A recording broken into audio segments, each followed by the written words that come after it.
Welcome to the Nightmares and Phantasms podcast, where we aim to bring you the best in true and fictional short horror stories. If you'd like to hear your story on this podcast, click the link to our Patreon in the description box below and find our submission page. If you enjoy what you're hearing, please give it a like and a comment on whatever platform you found us on, and don't forget to become a patron. Every little bit helps to keep us doing what we're doing. I'm your host, Catron, and today we have a truly terrifying fictional tale for you to sink your teeth into. So turn the lights out, lock your door, and come with me into the darkness.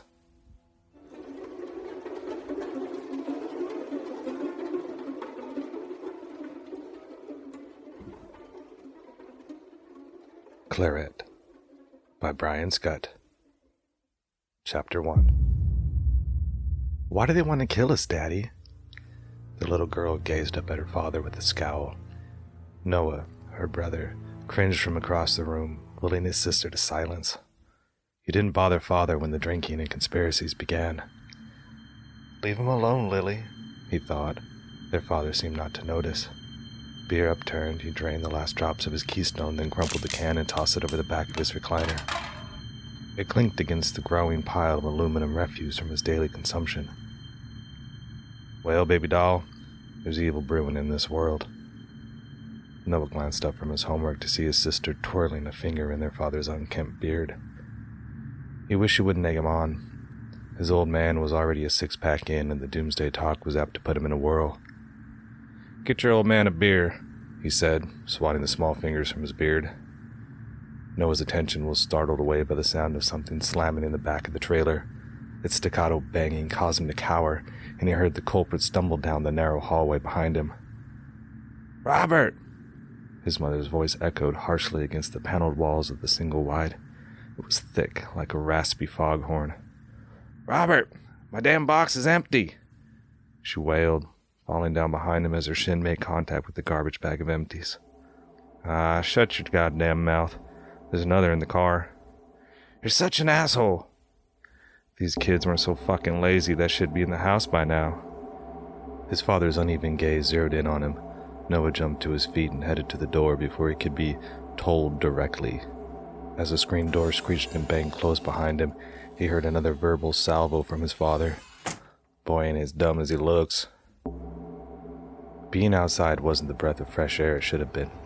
The cloying smell of lingering cat piss and the overflow of sewage from the next trailer clung to the humid air. Noah's nose scrunched as his eyes watered. What you doing, dickweed? His older brother stood beside a plywood utility shed, out of eyeshot of the trailer's window, smoking a cigarette. Getting the groceries, Noah replied. He kept his head down, trying not to make eye contact. The last thing he wanted was the wrath of this jerk on top of the chaos that was brewing inside. That old fucker passed out yet? No, still drinking. He's starting in on the end of days. His brother flicked his still-lit butt at him. It bounced off his chest and came to rest in the cracked pavement next to his mother's rusted-out Buick Regal. Shit, he said, scratching at his scalp and ruffling through his shaggy hair. I'm out. You didn't see me, loser. He walked toward the woods that separated the park from the back of what used to be a useful strip mall. All that was open now was the liquor store and a dirty mini-mart populated by the local pimps and pack of toothless girls always willing to help you score. Noah popped the trunk. It groaned in protest and hitched halfway, small flakes of rust snowed down. He struggled to squeeze in and retrieve the box of cheap red wine. He was certain she lived off the stuff. Claret, the box posted. She said she drank it because the name made her feel sophisticated. The smell made Noah want to puke. Its bouquet lingered on everything. He would find half-sipped glasses scattered about the trailer, a trail of breadcrumbs leading to the inevitable wreckage. The worst was the morning he found what remained of a glass she brought into the tub. Smears of blood, crusted wine, and shards of glass splayed across the yellowed vinyl like his own personal crime scene. A scream from his mother, and a vicious bark in return from his father snapped him back from sour memories. He grabbed the 5-liter box and the accompanying bags of canned and dry foods. This week's haul from the Save-A-Buck for their doomsday stash.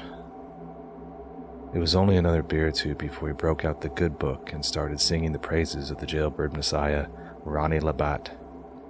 Soon after would come the pain, frustrated rage, bloodshot reaching past his eyes into his intoxicated mind, always seeing red. Someone in the house would receive judgment for not being ready for God's plan. Sometimes it was Noah, sometimes his brother, mostly Mom, but never Lily.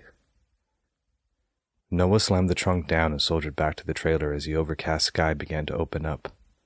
Heavy drops of rain pelted the pavement. The clouds rumbled. A flash of heat lightning coursed across the sky before he stepped into the darkened trailer. It swallowed him like a hungry maw.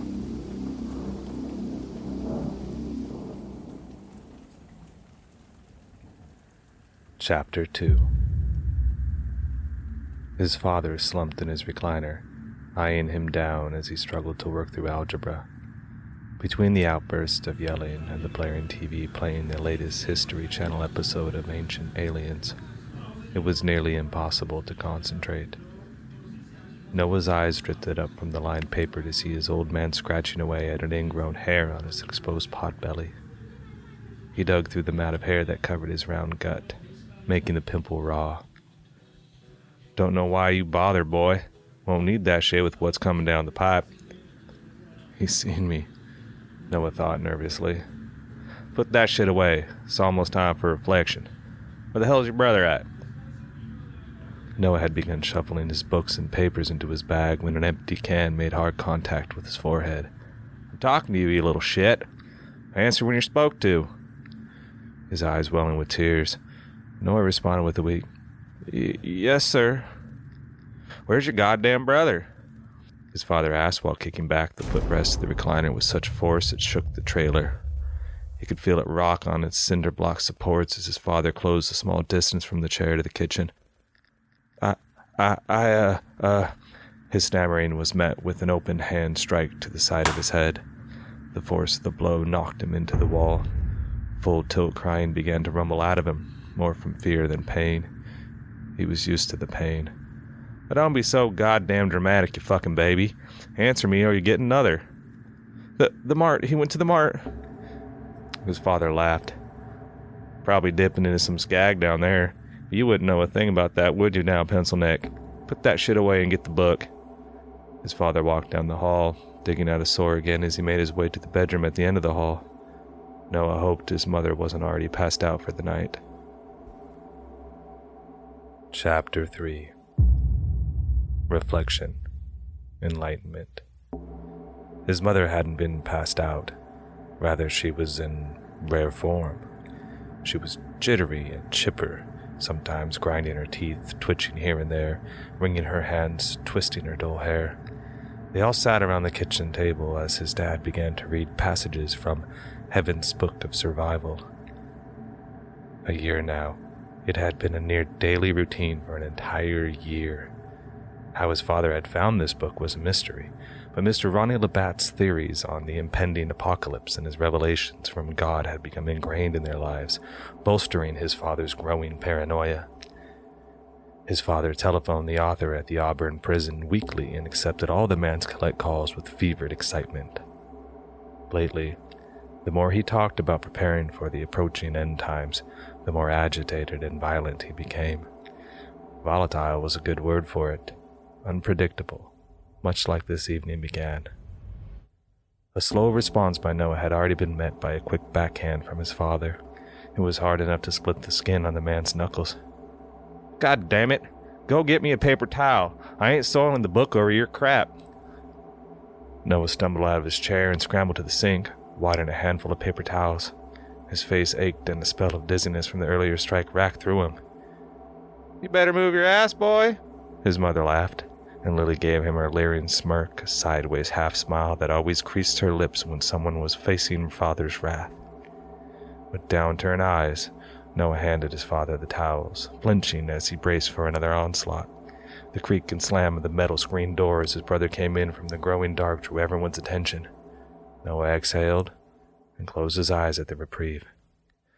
"Oh, your ass is grass," his mother said in her twitchy way, picking distractedly at something tantalizing on her cheek. "Where the fuck you been? You know it's reflection time." His father held the book high and pointed at it with his paper towel-wrapped hand. Before his brother could concoct an excuse, the Wolf phone rang. His father's expression morphed from red and anger to jubilation as the creases in his face upturned at his chime.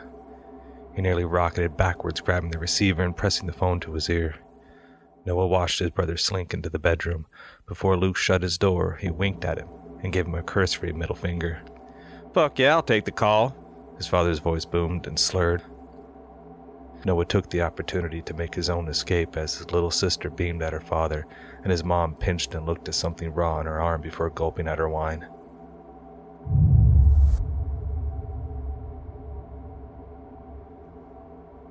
Chapter 4. His father's drool pooled into the folds under his chin and dipped onto the floor like an infected fountain. The last beer can remained clasped in his hand. Noah could see the dry blood caked across his knuckles, and it made him itch inside. The scabs that had formed from the day's enlightenment and reflection looked like they could crack open and bleed anew with the slightest movement. He was sure his mother's face looked like a bloody slab of beef again, an old package of hamburger that someone forgot to cook. Glad it wasn't me again, he thought to himself as he rubbed the final bruise of the evening, a nice deep blue one puffing up under his eye. It was still tender to the touch. Screwing up his courage, he prepared himself to navigate the pass, the epic nightly trek to the bathroom. It ran between the pushed-out kitchen chair that his father was sprawled in and the fridge, a tight space where the slightest stumble could draw a drunken flail that may or may not land. The only other option, under the table, was nearly choked off by piles of what his father called trailer droppings, the hoarded mess that seemed to accumulate all around him. That gauntlet risked waking him altogether. Noah squeezed past the man and into the narrow hall that led to the bathroom. He tried his best to hug the wall where the floor made the least noise. He'd memorized the worst spots from the years of practice trying to best not wake his parents. He shimmied in eagerly through the bathroom door. The need to go always seemed to press harder the closer he got. The bathroom window was open to the night air, like it always was, even in winter. The window's small fan vent no longer worked. The trailer was old, his father called it, a 60s dreamliner. He finished, lowered the lid, contemplated flushing but decided against it. Not only was the toilet loud, but it also made a ruckus in the piping, so much that the kitchen sink banged and burbled in protest. He thought bitterly that the pipes were choking down the unpleasantness. He let it go, instead wetting his hands and making for the door as fast as he could. The song of the night from the window always gave him the creeps. The tree frogs and crickets seemed to call out ill omens and threat, like something from the Lovecraft stories he liked to read. He poked his head out into the hall. His father had repositioned half in the kitchen chair and half laid across the table. Deep snoring noises spilled from him, then stopped, and rattled again. Noah stepped out, ready to make a go at retreating to the relative safety of his room. "No, baby." The words were soft, a whisper fogged with tears and old pain. He turned to his mother. He could see her through the now open doorway at the end of the small trailer. She was on the bed in her favorite long t-shirt. In the darkness, the bruises around her eyes made her look like something wild, almost like a coon in the shadows. She was crying, holding an empty glass mason jar. "Come here, baby," she said. He hesitated for a moment and peered back at his father. He still sang his night song of snores into the laminated wood of the kitchen table. "I'm sorry, Noah. So tired, so sorry," she said behind him, except he heard "sworry" like her mouth was full of marbles. He turned to her. She was trying to move off the bed. Reluctantly, he went quickly to her, knowing how much sound she would make getting off the bed in her condition. They didn't need any more reflection and enlightenment this evening. "It's okay, Mom," he whispered as he made his way to the bed with his arms outstretched to embrace her in a hug. He did love his mother, but he loathed her smell. The cheap claret wine clung to her like a thick syrup of sadness. He took the glass from her hand and put her hand over his shoulder, bringing her close. She began crying into his shoulder, mumbling alcohol-laden apologies. He couldn't make sense of the muffled slurs spoken against his shoulder. He held her until she was still and helped her lie down, lowering her head back onto her yellow-stained pillow. As he turned away to brave the hall, he felt her grab his arm. "We need to do it, Noah. I want to save you." For a moment, her eyes were wild. Then she slurred and mumbled something that sounded like "better place." It gave him that crawling feeling like holding worms up to a hook. He let her hand drop and backed out of the room as she slumped onto the bed.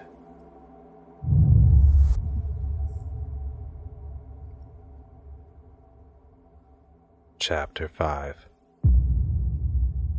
Noah had only made it a few feet down the hall when he saw his father shift at the table. He froze as he watched his father rumble through a loud, broken snore and reached down to scratch the bloodied area he had been working over earlier. The arm dropped to the side and snoring commenced.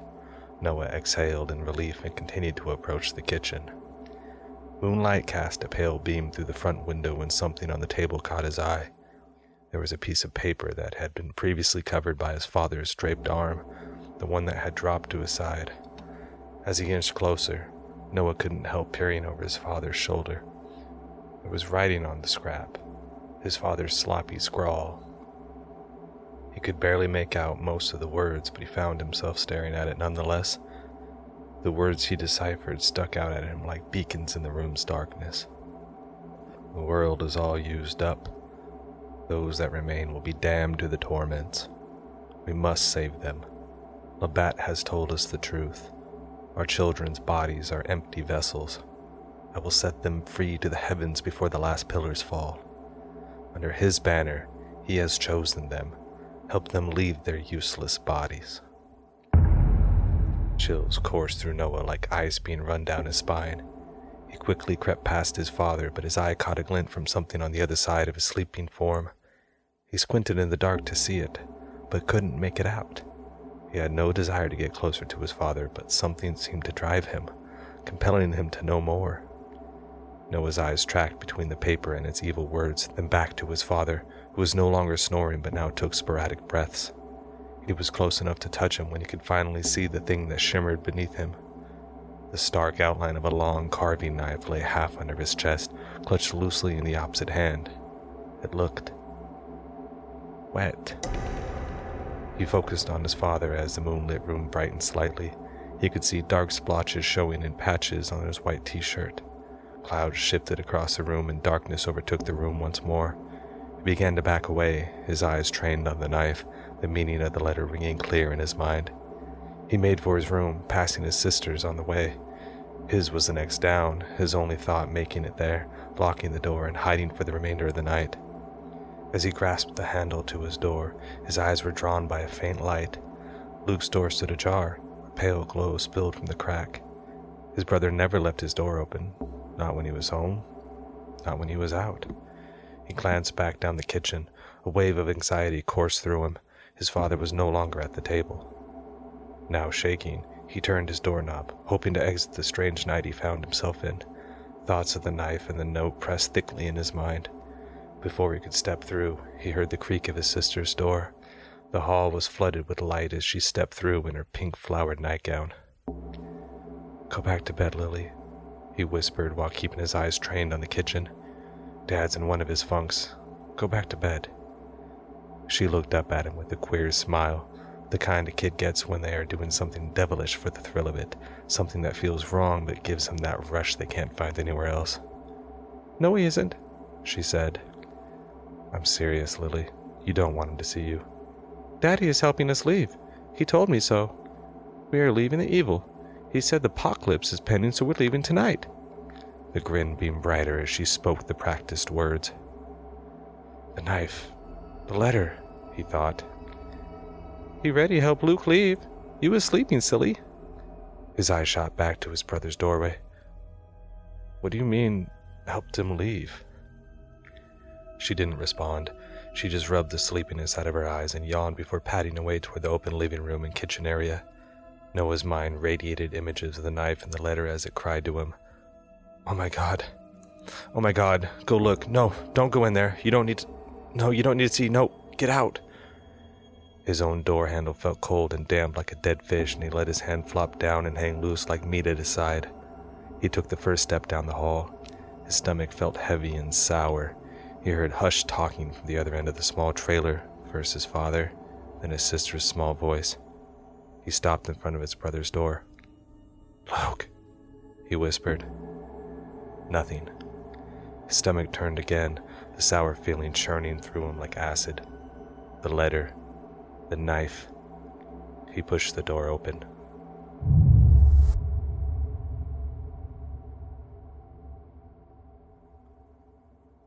Chapter 6. Lily stood next to her father, outside her parents' open bedroom door, her tiny hand clasped in his rough paw. She was still sleepy, but the urge to pee had brought her awake. Now she was glad it had. She could help save Mommy. She felt special, felt safe with him. She looked up at him and smiled. The evil won't get us. "You ready, baby girl? Your mama loves you." He handed her the knife, tinted by Luke's release, still sticky along the edge. "Just like Daddy showed you, Pumpkin, just like we delivered your big brother." His large, callous hand ruffled her hair, his eyes looking down at her large and wild in the dim light of the nighttime. She smiled again and marched toward her sleeping mother, confident in her resolve, gleeful that she would be the one to save her.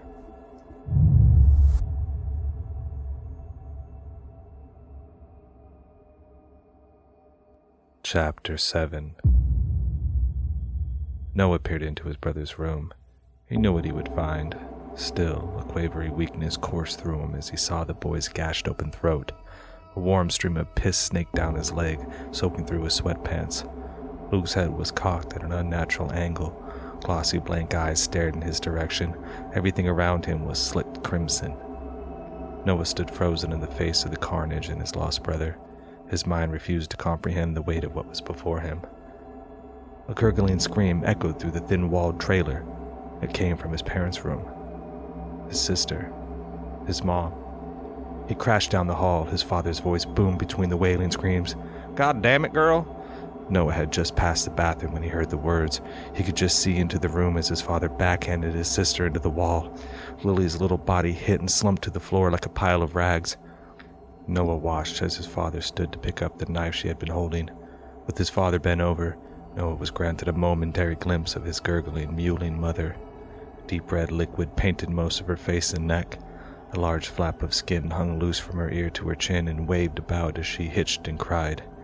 She was trying to speak, but bubbles of saliva and blood spewed forth between her lips. Her mouth hung unnaturally wide from where the thin flesh of her cheek had split open. With an arm outstretched to ward off her husband, she backed further across the bed. Her momentum halted when she reached the wall. Her eyes were wide, tearful. Her head swayed from side to side in the universal gesture of no, causing the flap of skin to move in a way that made Noah want to vomit. "Aw, quit it, woman. We talked about this. World's sour. This here's the only way to be reborn under his banner," his father said, pointing to the ceiling. He crested the side of the blood-soaked bed. "Damn, Lily made a mess of this," he said with his head cocked, regarding the gash on her face. "Poor girl, sure as hell missed your neck, didn't she?" he said with a chuckle as he approached. Noah was frozen as the event unfolded before him. His father swung his second leg under the bed. With a broad swing of his free hand, he belted his mother across the face. She crumpled under the blackening mattress. Their eyes met in the moment. Recognition, fear, an apology for all that she had become and all Noah and his siblings had gone through shone briefly in her eyes. He was sure of it. A fresh flow of tears broke free from his own eyes. His body shook. A feeble hand reached out to Noah. Fingers curled and pleaded for him to help as her husband panted over her. The knife-wielding hand came up over his head as he grabbed his wife's hair with the other. "I release you from this hell!" The knife came down. Noah looked away as a neat spray of blood arced across the room. It sounded like small raindrops as it hit the lampshade and end table where his eyes had rested, hiding from the scene. He could see small beads of red pool on his sister's little face. She stirred. "You're saved now, baby. No more pain," his father whispered. Noah's gaze moved back to the lamp, lingering on the red liquid that now adorned it like strokes of some abstract painting.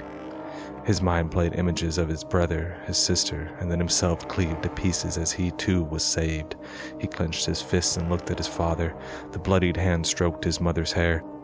Most of her head was covered by a mound of sheets and soiled blanket, but he could tell it lay too far from her motionless body. He clenched his fist tighter. "It's your time now, Noah boy. The Lord is waiting," his father said without turning away from his mother's mangled body. Noah heard his sister moan and shift. "He won't get us," he thought, and grasped the lamp from the end table, jerked sharply at its tether to the wall plug. The room suddenly went dark as the cool white moonlight replaced the electric glare. Instinct drove him. He rushed his father with the lamp high over his head. The heavy ceramic base crashed down, making solid contact and driving his father's forehead into the wall. Viscous crimson seeped through his greasy hair on the back of his head. He moaned deeply and raised his hand to investigate. The hand that pawed at the wound was empty. The knife. Noah lunged for it. The wet handle slid into his grasp as his father turned from the wall. His eyes bore into him from the room's poor light. "You now, fucker," his father slurred. A guttural, animal-like scream leapt from Noah as he felt something inside him snap. His arm became a blur as he thrust the blade violently at his father. Over and over it sank deep into the man's flesh until he collapsed back over his wife's body and was pinned against the wall. Noah withdrew the blade from him a final time, panting heavily as he watched his father's breathing slow and hitch into a weak, wheezing cough, and then stop. The knife hung loosely at his side. Tears rolled down Noah's face, mixing with the dense pattern of splashed blood that he wore like war paint. He stared at the body of the man, ready for him to stir to life like a monster in some bad horror movie, coming back to finish them all. Everything was still, frozen in the moon's passive light, the only sound his light sobbing and uneasy breath. "Daddy!" A shrill voice cut through the room. He screamed in fright and turned. His hand punched hard into something firm yet yielding. His eyes began to adjust as he felt a little hand grabbed at his side. His sister's face was before him, a look of fear and confusion across it. Noah? A small whisper. Her body went slack. The knife, still in his grip, slipped free from her tiny chest.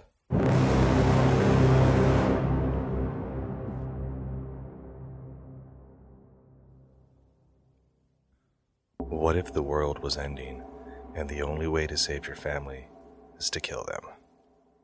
Or maybe Robert was just a crazy drunk. Thank you for listening to this woeful tale by our very own audio producer, Brian Scutt. Thank you to Brandon Scott for all your support.